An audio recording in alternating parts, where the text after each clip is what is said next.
What's good, YouTube? Crown Jewel from Crown Jewel Boxing, back with a gem. Want to give a quick recap of this weekend's fights.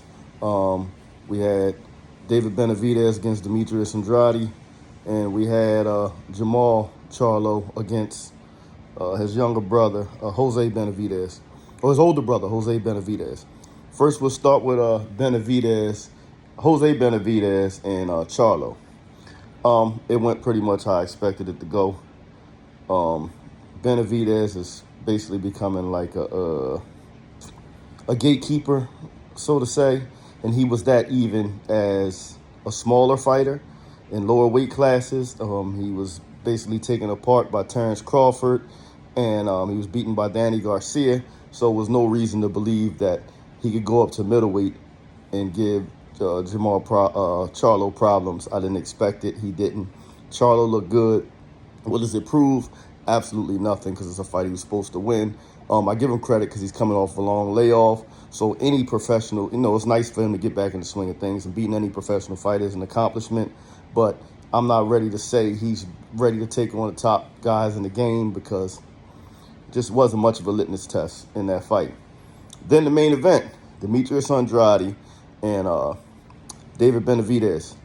If you go to my prediction on BVO on last week, the fight went exactly how I thought it would go.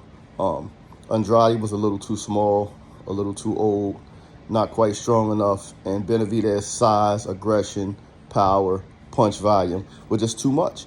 And I said before the fight, if Andrade couldn't hit Benavidez with a big shot and hurt him or get some respect early, he was going to get steamrolled.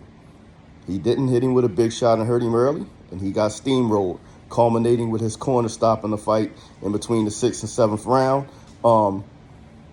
It's a shame to see Andrade finally get a big fight at 36 years old, and this happened. Would things have been different had he been not locked out of the big fights as a younger fighter? I don't know. You know what I mean? And that's the crime we're getting with some of these fights that take so long to make. We're not seeing these guys in these big fights sometimes until they're in their mid to late 30s.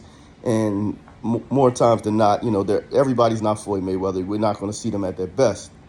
So, I don't know. The door may have closed on Demetrius Andrade as one of the top upper echelon fighters in the game.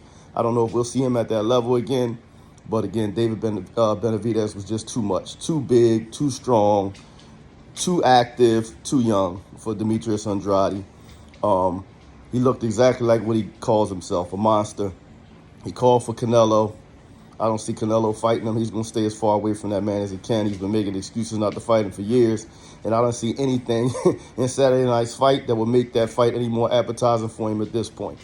That's all I have for y'all today. Before I leave, I need y'all to jab that like button, hook the share button, and uppercut that subscribe button so we can continue to grow as a channel. Until next time, keep your hands up, your chin down, your ass off the floor. Peace.